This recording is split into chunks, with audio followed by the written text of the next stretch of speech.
Arrête-toi maintenant et mets-toi à la place de David. C'était un homme ordinaire, rempli de rêves et d'espoirs, mais il y avait quelque chose qui semblait insurmontable. Ses finances étaient dans un chaos absolu. T'est-il déjà arrivé de vivre quelque chose de similaire? Essayer tout ce qui est possible, mais rien ne fonctionne. Courir après les choses, mais toujours rester en arrière. Jusqu'au jour où l'improbable s'est produit. Un rabbin âgé, connu pour sa sagesse profonde, a révélé à David une ancienne méthode secrète, une méthode si puissante qu'elle a complètement transformé la vie du rabbin. Et maintenant, c'était au tour de David. Que ferais-tu à sa place? Curieux, mais sceptique, David a décidé de l'essayer, et c'est alors que l'incroyable s'est produit. Quelque chose d'aussi simple et quotidien que le vinaigre allait devenir la clé pour débloquer la transformation qu'il recherchait tant. Comment le simple vinaigre peut-il être si puissant? Avant de révéler ce secret ancestral, ferme les yeux un instant et imagine comment ce serait de vivre la vie de tes rêves. Liberté financière, paix mentale, prospérité dans tous les domaines de ta vie. Peux-tu le ressentir? Si cela résonne en toi, écris maintenant dans les commentaires « Je suis prêt à briser ce cycle et à ouvrir un nouveau départ dans ma vie économique. » Crois-moi, rien qu'en écrivant cette phrase, tu commences déjà à mettre en mouvement des forces invisibles en ta faveur. Et bien sûr, si tu veux continuer à recevoir des contenus qui transforment les vies et révèlent des secrets puissants comme celui-ci, abonne-toi à la chaîne dès maintenant. Ainsi, tu ne manqueras aucune découverte future qui pourrait changer ton destin. Es-tu prêt à découvrir le secret qui a changé la vie de David? Prépare-toi, car ce qui va suivre peut transformer ton destin pour toujours. Allons ensemble dans cette découverte. J'étais arrivé à un point où chaque matin commençait par la même question. Comment vais-je résoudre cela? Ce n'était pas seulement une crise passagère, c'était une sensation constante d'être piégé dans un cycle sans issue. Chaque tentative pour améliorer ma situation semblait s'effondrer avant de porter ses fruits. Je payais une dette et deux autres apparaissaient. J'obtenais un revenu supplémentaire et il partait en dépenses imprévues. C'était comme s'il existait une force invisible qui bloquait toute possibilité de prospérité réelle. Il ne s'agissait pas seulement de chiffres sur un compte bancaire, c'était quelque chose de plus profond, de plus sombre, une sensation que quelque chose était brisé à la racine même de ma relation avec la subsistance. Je me levais fatigué, je me couchais inquiet, et entre les deux, je vivais avec cette pression constante dans la poitrine qui ne me laissait pas respirer tranquillement. J'avais essayé tout ce qui était à ma portée. J'ai changé de travail, réduit mes dépenses, cherché de nouvelles opportunités, mais rien ne fonctionnait vraiment. C'était comme si le problème n'était pas à l'extérieur, mais à l'intérieur, comme si je portais avec moi une marque qui éloignait l'abondance. Le désespoir était devenu mon compagnon constant. Chaque fois que le téléphone sonnait, je sentais un nœud dans l'estomac en pensant que ce serait un autre créancier. Chaque fois que je vérifiais le courrier, je craignais de trouver une autre facture impayable. Je vivais dans un état permanent d'alerte, de tension, de peur. Et le pire de tout, c'était la honte. La honte de ne pas pouvoir remplir mes responsabilités, de devoir inventer des excuses, de me sentir inférieur aux autres. Je me regardais dans le miroir et je voyais quelqu'un de vaincu, quelqu'un qui avait perdu confiance en lui-même et en la vie. Je ne pouvais pas parler de cela avec personne. Les gens ne comprennent pas ce que signifie vivre ainsi. Ils pensent que c'est juste une question de travailler plus dur, de mieux s'organiser, d'avoir plus de discipline. Mais quand tu es piégé dans ce cycle, ce n'est pas si simple. C'est comme si chaque pas que tu fais vers l'avant t'enfonce 2 pas plus profonds. La pénurie n'est pas seulement un manque d'argent, c'est une énergie qui t'enveloppe, qui te paralyse, qui t'enlève la clarté pour prendre des décisions justes. Elle te fait voir des obstacles là où il y a des opportunités. Elle te fait douter quand tu devrais agir.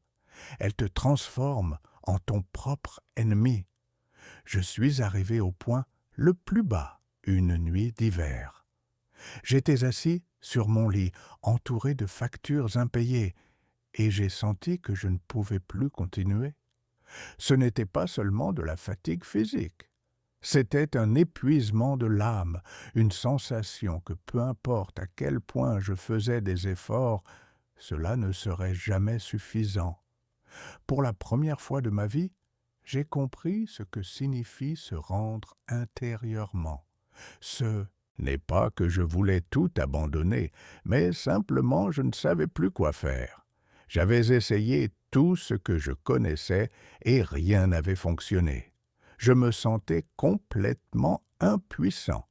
C'est dans ce moment de plus grand désespoir que j'ai rencontré un rabbin âgé, un homme de peu de mots, mais au regard pénétrant.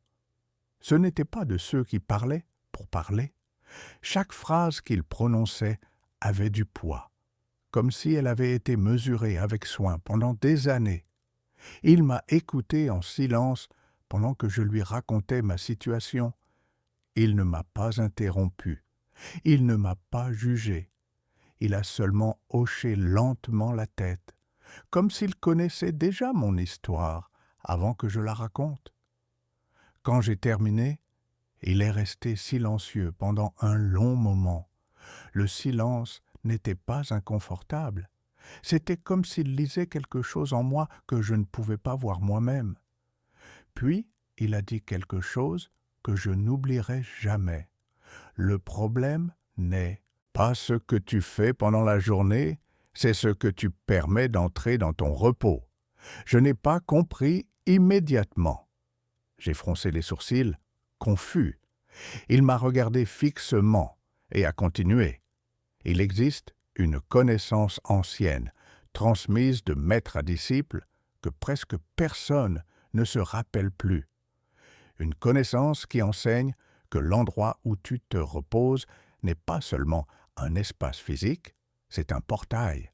Et si ce portail est sale, bloqué ou chargé d'énergie de pénurie, tout ce que tu essaieras de faire dans ta vie diurne sera vain. Ces paroles m'ont déconcerté. Je n'avais jamais pensé à mon lit comme quelque chose de plus qu'un endroit pour dormir. Mais il a continué à parler, et à chaque mot, quelque chose a commencé à avoir du sens en moi. « Pense à ceci, m'a-t-il dit. Tu passes un tiers de ta vie dans cet espace, un tiers complet. Pendant ces heures, ton corps se repose, mais ton esprit profond continue de travailler. Il traite tout ce que tu as vécu pendant la journée. Il absorbe les énergies de l'environnement qui t'entoure. Et si cet environnement est chargé de préoccupations, de peurs, de blocages invisibles, alors chaque nuit, tu t'imprègnes de cela. Tu te lèves non seulement fatigué du corps, mais empoisonné de l'âme. Et avec ce poison, comment espères-tu attirer la prospérité ? Il m'a alors parlé de quelque chose qui m'a semblé étrange au début, mais qu'avec le temps, j'ai compris être profondément sage. Il m'a parlé du lit comme d'un territoire sacré, non pas au sens religieux, mais dans le sens que c'est l'espace où notre corps se rend, où notre esprit cesse de contrôler, où nous sommes plus vulnérables et par conséquent plus réceptifs. Quand tu dors, m'a-t-il dit, ton esprit conscient se repose, mais ton esprit profond continue de travailler. Et s'il y a autour de cet espace des présences de pénurie, de préoccupations accumulées, de blocages invisibles, alors ton esprit profond s'imprègne de cela chaque nuit. Tu te lèves fatigué, non seulement du corps, mais de l'âme.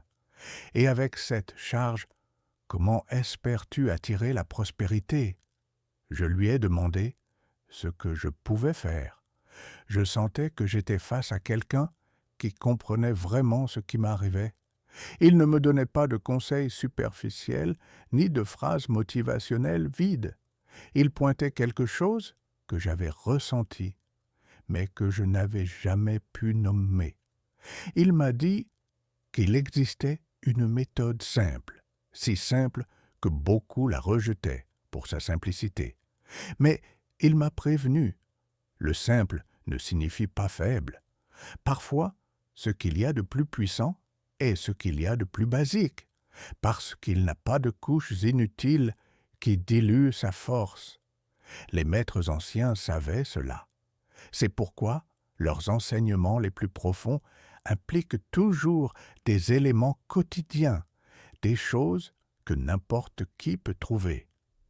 Parce que le pouvoir n'est pas dans l'exotique, mais dans l'intention avec laquelle tu utilises le commun. Alors, il m'a parlé de l'objet qui changerait tout. Il m'a parlé du vinaigre, pas de n'importe quel vinaigre acheté au hasard, mais du vinaigre choisi avec intention, du vinaigre blanc pur, sans additifs, sans parfums artificiels. Le vinaigre, m'a-t-il expliqué, est utilisé depuis des millénaires dans différentes cultures, non seulement pour nettoyer physiquement, mais pour purifier énergétiquement.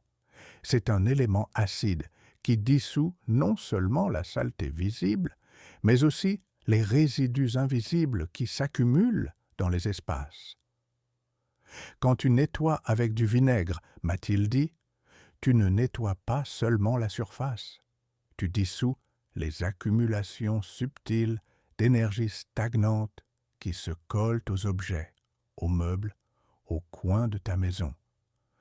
Le vinaigre blanc en particulier a une propriété spéciale. Sa composition chimique lui permet de pénétrer profondément dans les fibres, dans les pores des matériaux, arrachant ce qui est caché.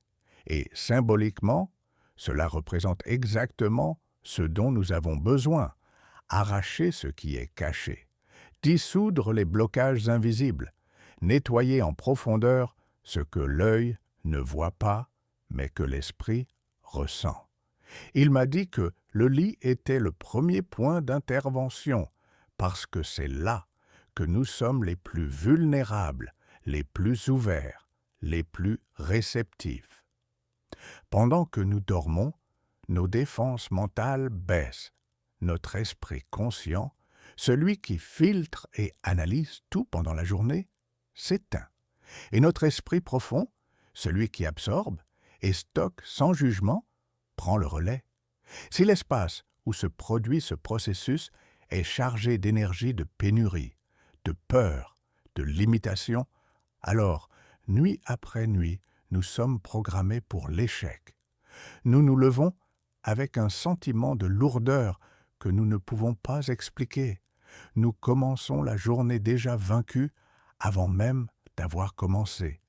Et cela se reflète dans nos décisions, dans notre énergie, dans nos résultats.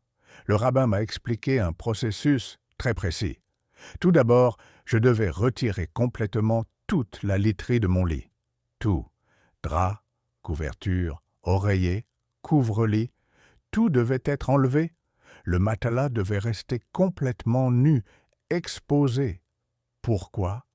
Parce que nous ne pouvions pas nettoyer par-dessus les couches.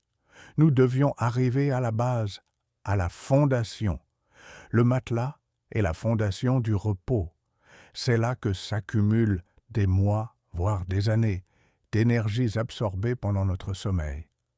Chaque nuit que nous passons dessus, il absorbe notre sueur, nos préoccupations, nos peurs, nos rêves, nos angoisses. Tout cela reste imprégné dans ces fibres. Et si nous ne le nettoyons jamais au-delà de la surface, si nous ne faisons que changer les draps, mais que nous ne purifions jamais le matelas lui-même, alors nous dormons nuit après nuit sur une accumulation de toutes nos énergies négatives passées. Une fois le matelas nu, je devais préparer une solution de nettoyage. Dans un récipient, je devais mélanger une tasse de vinaigre blanc pur avec 2 tasses d'eau tiède. Pourquoi de l'eau tiède? Parce que la chaleur ouvre les pores, permet une meilleure pénétration. L'eau froide nettoie la surface. L'eau chaude pénètre en profondeur. Et ici, nous ne cherchions pas un nettoyage superficiel. Nous cherchions une purification profonde. Le rapport était important. Une partie de vinaigre pour 2 parties d'eau. Pas plus de vinaigre parce que cela pourrait être trop agressif pour certains matériaux. Pas moins parce que cela diluerait trop son pouvoir. Une partie pour 2 est l'équilibre parfait entre efficacité et sécurité. Avec cette solution, je devais humidifier un chiffon propre, pas trempé au point de dégouliner, mais bien humide. Et avec ce chiffon, je devais nettoyer toute la surface du matelas. Pas rapidement, pas mécaniquement, avec intention, avec conscience. Chaque passage du chiffon devait être un acte délibéré de purification. Le rabbin m'a dit de visualiser pendant que je nettoyais, de voir dans mon esprit comment chaque passage du chiffon arrachait les énergies de pénurie qui s'étaient accumulées, de sentir comment le vinaigre dissolvait les blocages invisibles, d'imaginer que chaque centimètre carré que je nettoyais se transformait en un espace de réception pour l'abondance. Ce n'était pas seulement un nettoyage physique, c'était un acte de déclaration. Je déclarais que ce lieu, cet espace où je passais un tiers de ma vie, ne serait plus un réservoir de limitation. Il serait un portail de prospérité. Une fois le matelas complètement nettoyé, je devais le laisser sécher complètement à l'air libre. Pas le recouvrir immédiatement, pas avoir de pressa. Le processus de séchage fait partie de la purification.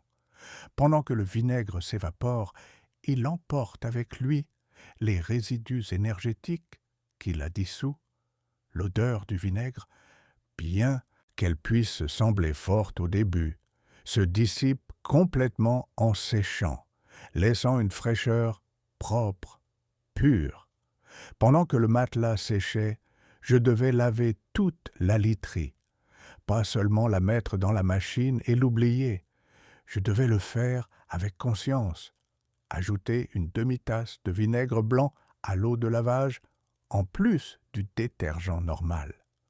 Le vinaigre agirait comme un agent purificateur supplémentaire, éliminant non seulement les taches et les odeurs, mais aussi les énergies résiduelles imprégnées dans les fibres du tissu.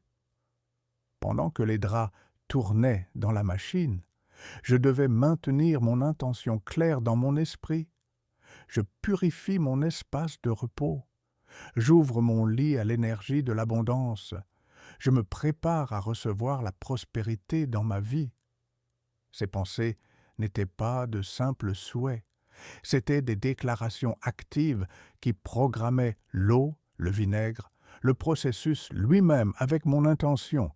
Une fois tout lavé et séché, je devais refaire le lit, mais pas de n'importe quelle manière, avec soin, avec gratitude, en appréciant chaque drap propre, chaque taille d'oreiller fraîche, en sentant comment tout était différent maintenant, plus léger, plus pur, plus réceptif. Le rabbin m'a averti que ce processus ne devait pas être fait une seule fois, et ensuite oublié. Il devait être répété régulièrement, une fois par mois au minimum. Pourquoi? parce que nous accumulons continuellement des énergies. Chaque jour, nous vivons des expériences, nous absorbons des influences, nous traitons des émotions, et tout cela laisse des résidus. Si nous ne nettoyons que notre corps, mais jamais notre espace de repos, alors nous sommes comme quelqu'un qui se douche tous les jours, mais qui dort dans des vêtements sales. Le nettoyage externe est inutile si l'environnement interne reste contaminé. J'ai suivi chaque instruction à la lettre. J'ai préparé la solution de vinaigre et d'eau avec le soin de quelqu'un qui prépare un remède sacré. J'ai nettoyé mon matelas avec une attention que je n'avais jamais portée auparavant à une tâche ménagère. Et pendant que je nettoyais, j'ai senti quelque chose de différent. Ce n'était pas seulement dans ma tête. Il y avait une sensation palpable que quelque chose changeait. L'air dans ma chambre semblait plus léger, l'espace semblait plus ouvert. Et quand j'ai terminé et que j'ai refait mon lit avec des draps fraîchement lavés, j'ai ressenti pour la première fois depuis des mois un sentiment de paix en entrant dans ma chambre. Cette nuit-là, j'ai dormi différemment. Ce n'était pas que tous mes problèmes avaient disparu. Ils étaient toujours là, les dettes, les préoccupations, les défis, mais quelque chose en moi avait changé.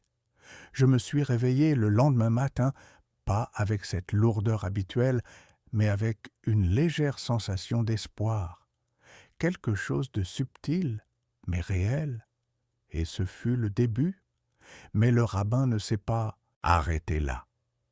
Il m'a dit que le lit était le premier point, mais pas le seul.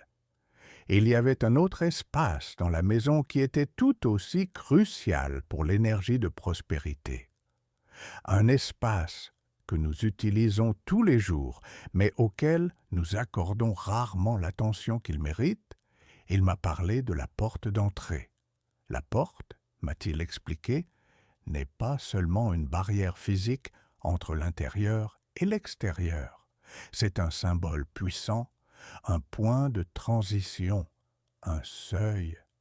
Dans les traditions anciennes, le seuil de la maison était considéré comme un lieu sacré, un espace liminal où le monde extérieur rencontre le monde intérieur. C'est par la porte que tout entre dans ta vie. Les personnes, les opportunités, l'énergie, l'abondance. Mais c'est aussi par là que tout peut être bloqué. Si ta porte est énergétiquement fermée, si elle porte des marques invisibles de limitation, alors peu importe combien d'opportunités existent dans le monde extérieur, elles ne pourront pas entrer. Pense-y de cette façon, m'a-t-il dit. Ta porte est comme la bouche de ta maison. Si la bouche est fermée, rien ne peut entrer. Si elle est sale, ce qui entre est contaminé. Si elle est bloquée, le flux s'arrête. Les anciens savaient que prendre soin de la porte n'était pas seulement une question d'apparence ou de sécurité. C'était une question de permettre à la vie de circuler. Le rabbin m'a appris un rituel spécifique pour purifier et ouvrir énergétiquement la porte. Il ne s'agissait pas seulement de la nettoyer physiquement, bien que cela fasse partie du processus. Il s'agissait de la préparer pour être un portail accueillant pour l'abondance. Il m'a dit de prendre à nouveau du vinaigre blanc, mais cette fois de le combiner avec quelque chose de différent. Il m'a dit d'ajouter du sel de mer grossier si possible. Pourquoi du sel? Le sel, m'a-t-il expliqué, est l'un des purificateurs les plus anciens et les plus puissants connus de l'humanité. Il a été utilisé à travers les cultures et les millénaires pour nettoyer, protéger et purifier. Le sel absorbe l'humidité, mais il absorbe aussi les énergies denses. Il neutralise les vibrations négatives. Il crée une barrière contre ce qui est indésirable. Quand tu combines le vinaigre, qui dissout et nettoie, avec le sel, qui absorbe et neutralise, tu crées une solution extrêmement puissante pour la purification énergétique. Dans un seau, je devais mélanger 4 tasses d'eau tiède, une demi-tasse de vinaigre blanc et 3 cuillères à soupe de sel de mer grossier. Je devais remuer jusqu'à ce que le sel soit complètement dissous. Pourquoi ces proportions? Le 4 représente la stabilité, les fondations solides. La demi-tasse de vinaigre est suffisante pour nettoyer sans être excessive. Les 3 cuillères de sel représentent l'équilibre, la complétude. Ces nombres ne sont pas arbitraires. Ils font partie de la sagesse qui a été transmise à travers les générations. Avec cette solution, je devais nettoyer toute ma porte d'entrée, pas seulement la partie avant que tout le monde voie. Les deux côtés, intérieur et extérieur, le cadre complet, la poignée, les charnières. Chaque partie de la porte devait être nettoyée avec cette eau purificatrice. Le rabbin a insisté sur quelque chose de crucial. Pendant que je nettoyais, je devais parler à la porte. Oui, parler. Cela peut sembler étrange, mais il m'a expliqué que les mots portent une vibration. Quand nous parlons avec intention, nous programmons l'énergie. Je devais dire à haute voix pendant que je nettoyais « J'ouvre cette porte à l'abondance. Je permets que la prospérité entre librement dans ma maison. Je retire tout blocage qui empêche le bien de circuler dans ma vie. » Ces paroles n'étaient pas de simples mots, c'étaient des déclarations de pouvoir, c'étaient des commandes énergétiques, c'était la façon dont mon intention se matérialisait en réalité. Il m'a dit de commencer par le haut de la porte et de descendre, symbolisant la descente de l'abondance du ciel vers la terre, du potentiel vers la manifestation. Chaque passage du chiffon devait être fait avec conscience, avec gratitude, avec l'attente que quelque chose de merveilleux était sur le point de se produire. Une fois la porte complètement nettoyée, je devais la laisser sécher naturellement. Pendant qu'elle séchait, je devais me tenir devant elle, poser mes mains sur elle et fermer les yeux. Je devais visualiser la porte s'ouvrant vers un champ infini de possibilités.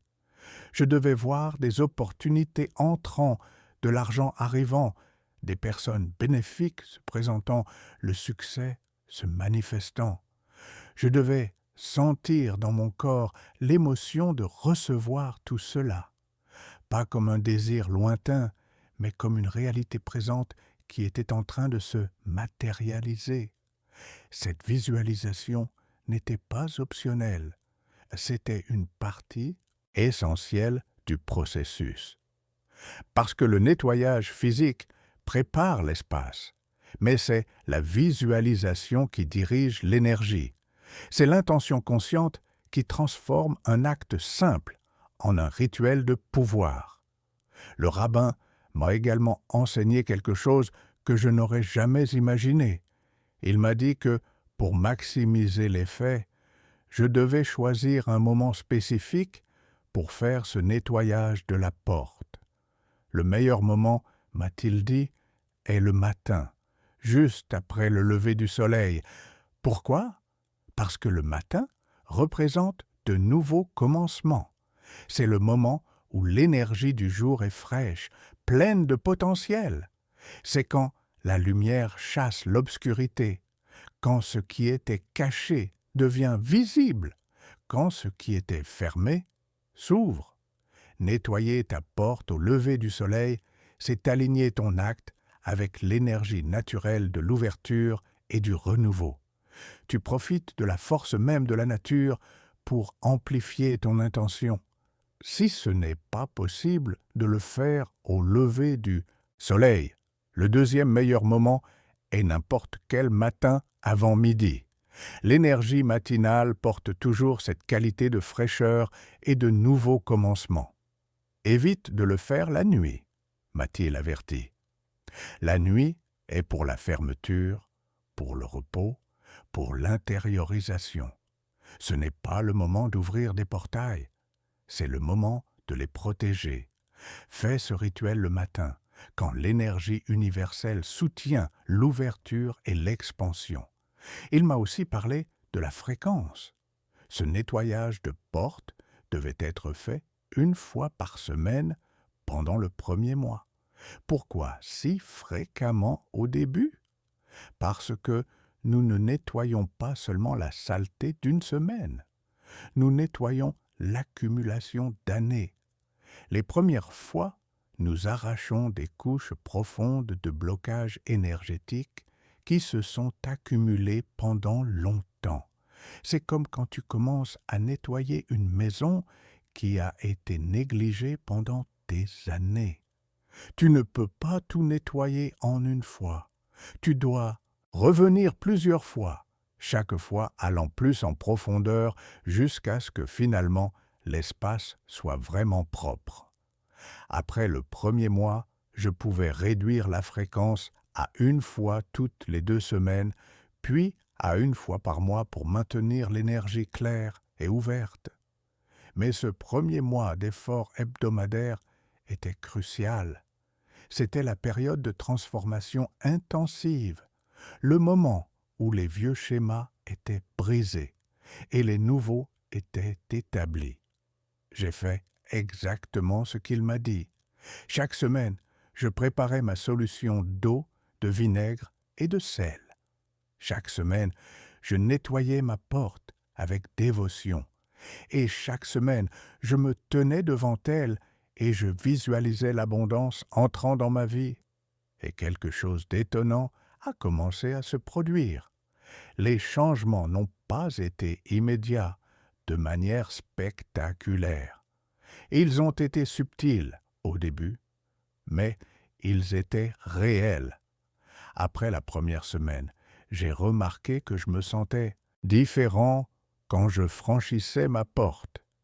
Il y avait une sensation de légèreté que je n'avais pas ressentie auparavant. C'était comme si un poids invisible avait été retiré. Après la deuxième semaine, quelque chose d'inattendu s'est produit. Un ancien collègue m'a appelé avec une opportunité de travail. Ce n'était rien d'extraordinaire, mais c'était quelque chose qui était arrivé sans que je le cherche. C'était comme si l'opportunité m'avait trouvé. Après la troisième semaine, j'ai reçu un remboursement d'impôts que j'avais complètement oublié. Ce n'était pas une fortune, mais c'était de l'argent que je n'attendais pas, qui arrivait exactement quand j'en avais besoin. Après la quatrième semaine, quelque chose de plus grand s'est produit. Une dette que je croyais impossible à résoudre a trouvé une solution inattendue. Un créancier a accepté un plan de paiement que je n'aurais jamais imaginé qu'il accepterait. C'était comme si les portes qui étaient fermées commençaient à s'ouvrir. Je ne peux pas dire que tout s'est résolu du jour au lendemain. Ce serait mentir. Mais je peux dire avec une certitude absolue que quelque chose avait fondamentalement changé. Le flux avait commencé. L'énergie bougeait. Les blocages se dissolvaient. Et tout cela avait commencé avec quelque chose d'aussi simple que de nettoyer mon lit et ma porte avec du vinaigre. Mais le rabbin avait encore un enseignement à partager. Il m'a dit qu'il y avait un rituel final, un acte de clôture qui scellerait la transformation et ouvrirait complètement les portes de la prospérité. Il m'a parlé du laurier. Les feuilles de laurier, m'a-t-il expliqué, ont été vénérées dans les cultures anciennes comme un symbole de victoire, de succès, de triomphe. Les empereurs romains portaient des couronnes de laurier. Les vainqueurs étaient couronnés de laurier. Le laurier représente la réussite, l'accomplissement, la prospérité méritée. Mais au-delà du symbolisme, les feuilles de laurier ont des propriétés énergétiques réelles. Quand elles sont brûlées ou bouillies, elles libèrent une essence qui a été associée pendant des siècles à l'attraction de la chance, du succès et de l'abondance. Ce n'est pas de la superstition. C'est de la connaissance ancestrale basée sur l'observation de la façon dont certains éléments naturels affectent notre état mental et énergétique. Le rabbin m'a enseigné un rituel spécial impliquant le laurier, l'eau et le sel, spécifiquement conçu pour ouvrir les portes de la prospérité au niveau le plus profond. Ce rituel, m'a-t-il dit, devait être fait une fois par mois, de préférence au début de chaque nouveau mois. Pourquoi au début du mois? Parce que le début représente l'ouverture, le potentiel frais, le nouveau cycle. Faire ce rituel au début du mois, c'est programmer l'énergie de tout le mois qui va suivre. C'est déclarer ton intention pour les 30 jours à venir. C'est ouvrir la porte à ce que tu veux manifester dans cette période. Il m'a expliqué que le laurier ne devait pas seulement être utilisé pour sa vibration symbolique, son message interne. En ajoutant du laurier à l'eau avec du sel, nous faisons plus que nettoyer. Nous invitons, nous appelons, nous disons à la vie que nous sommes prêts à recevoir ce qui nous revient, que nous avons nettoyé le chemin et que maintenant nous attendons que la victoire, l'abondance, le succès trouvent leur chemin vers nous. Les feuilles de laurier, m'a-t-il expliqué, contiennent des huiles essentielles qui, lorsqu'elles sont libérées dans l'eau chaude, créent un parfum spécifique qui a été associé à la prospérité pendant des siècles. Ce n'est pas seulement l'arôme, c'est ce que cet arôme représente dans notre esprit subconscient. Quand nous sentons le laurier pendant que nous réalisons un acte conscient de nettoyage et d'ouverture, nous envoyons un signal clair à notre esprit profond. Nous nous préparons pour le succès. Nous nous alignons avec la victoire. Nous ouvrons un espace pour le triomphe. Il m'a indiqué de prendre une casserole, de la remplir d'1 litre d'eau propre, de préférence filtrée ou minérale, parce que la pureté de l'eau de base importe. L'eau du robinet peut contenir des produits chimiques, du chlore, des impuretés qui, bien qu'ils soient sûrs pour la consommation, ne sont pas idéaux pour un processus de préparation consciente. L'eau filtrée ou minérale est plus proche de son état naturel, plus pure, plus réceptive à l'intention que nous allons programmer en elle. Il m'a dit de placer cette casserole sur le feu à température moyenne, sans hâte, que pendant que l'eau se réchauffait, je me concentre sur mon intention, que je ne fasse pas cela mécaniquement comme quelqu'un qui suit une recette de cuisine, mais avec une présence totale, sachant que chaque étape a une signification. Ce n'est pas un processus automatique, c'est un acte de conscience. Chaque mouvement, chaque décision, chaque pensée pendant la préparation contribue au résultat final. Quand l'eau serait chaude, mais avant de bouillir, je devais ajouter 3 cuillères à soupe de sel grossier. 3, pas 2, pas 4. 3 est un nombre d'équilibre, de complétude dans de nombreuses traditions anciennes. Il représente l'union du début, du milieu et de la fin.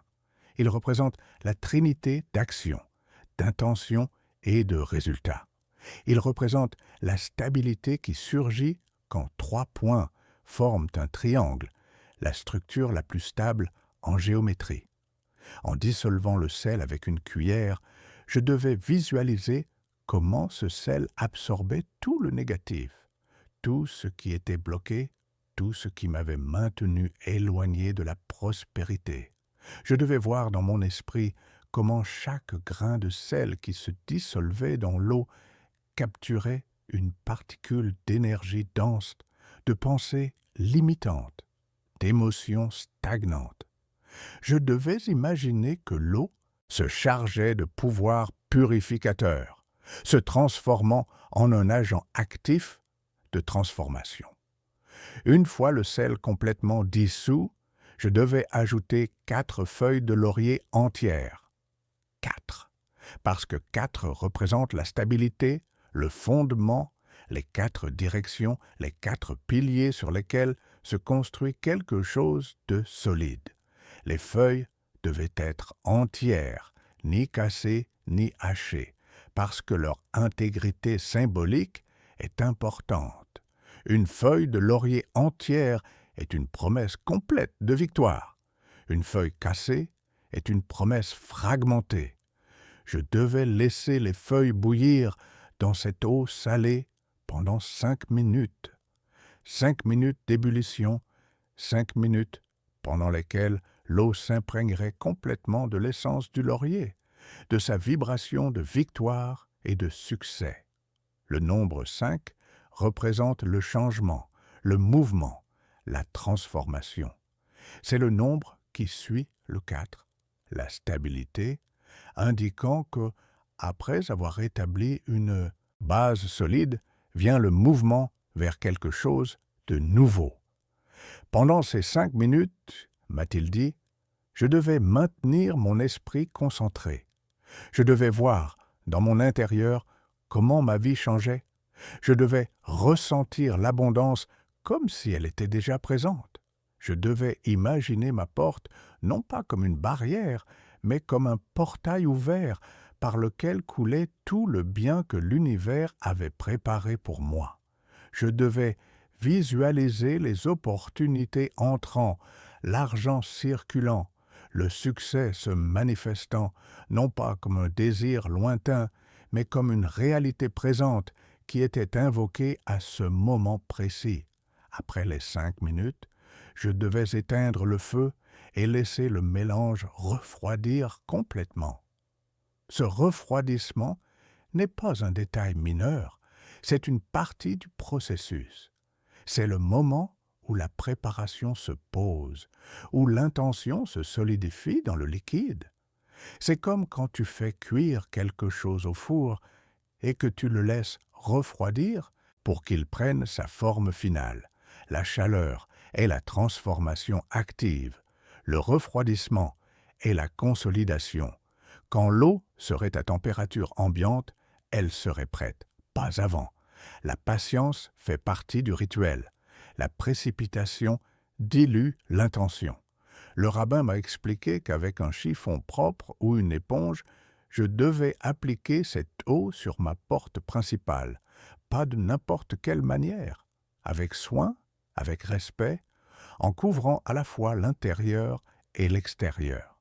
Chaque passage du chiffon devait être conscient. Il ne s'agit pas de nettoyer rapidement pour en finir. Il s'agit de nettoyer avec attention, en sentant chaque mouvement, chaque contact entre le chiffon humide et la surface de la porte. Pendant que je nettoyais, je devais répéter à voix haute ou en silence une affirmation claire. J'ouvre les portes de ma maison à l'abondance et à la prospérité. Ces mots ne sont pas une décoration, ils sont un décret. C'est la façon dont mon intention se matérialise en son, en vibration, en réalité. En les disant pendant que je nettoyais, j'unissais l'action physique avec la déclaration interne, créant un acte complet de transformation. Le corps nettoie, la bouche déclare, l'esprit visualise. Tout l'être participe au processus.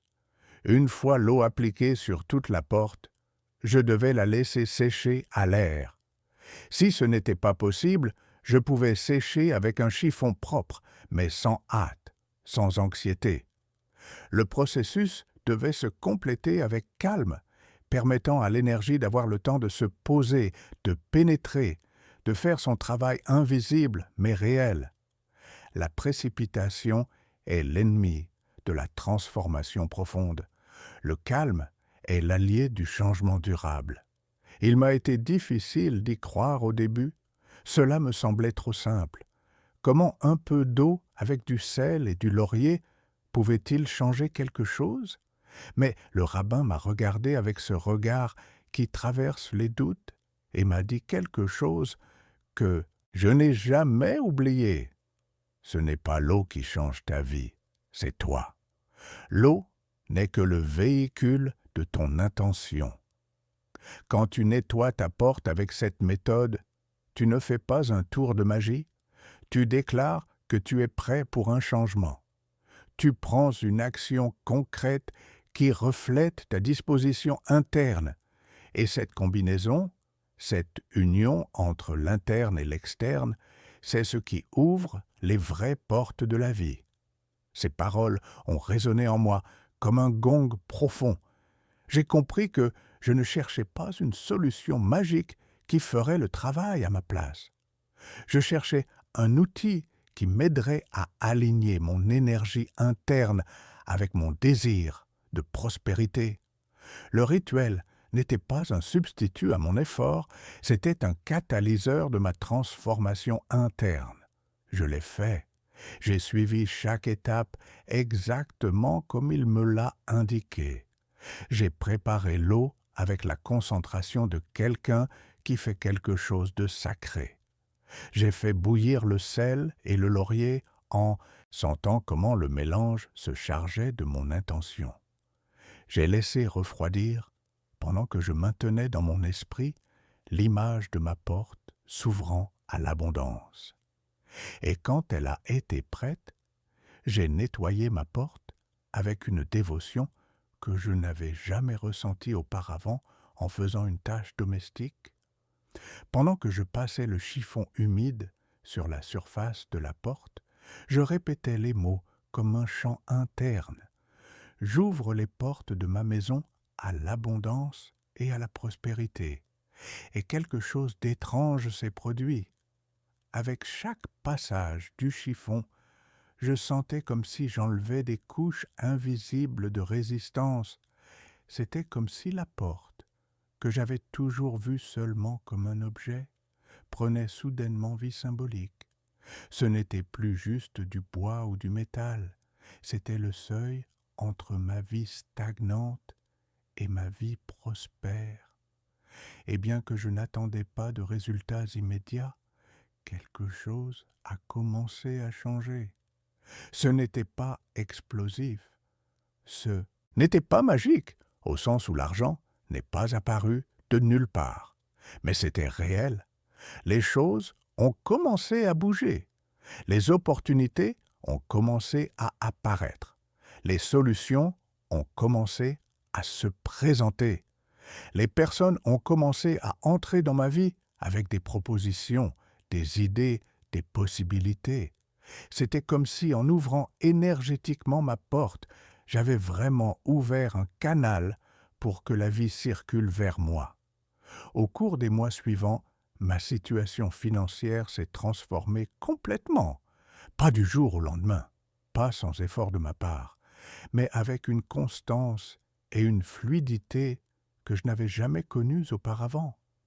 Les dettes qui semblaient impossibles ont trouvé des solutions.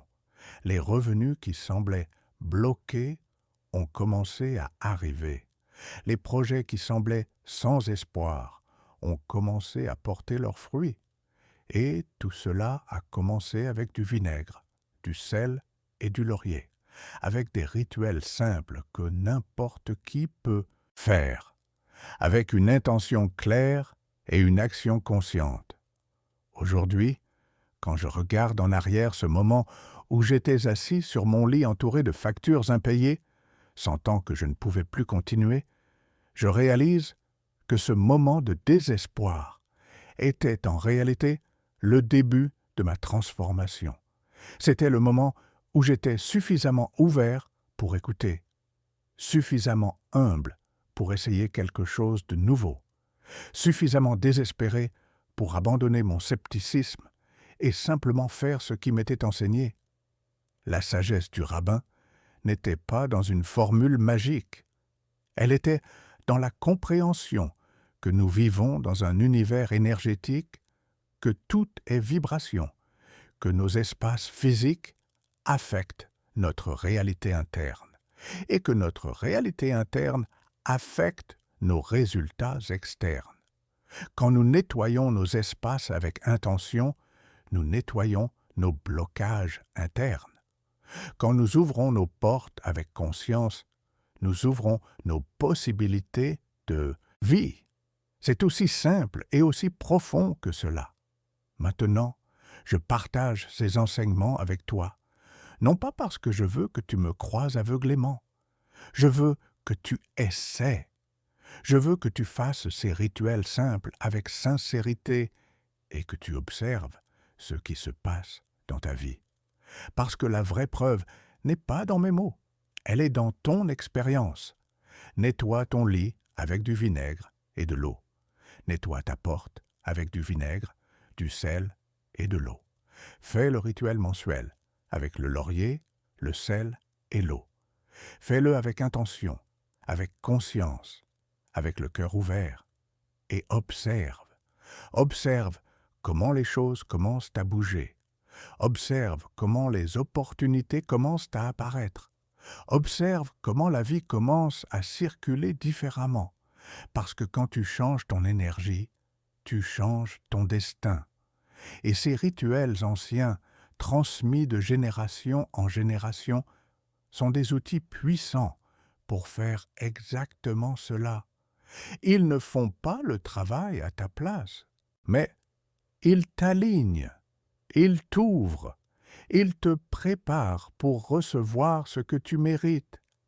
Et parfois, c'est exactement ce dont nous avons besoin pour que la magie de la vie commence à opérer en notre faveur.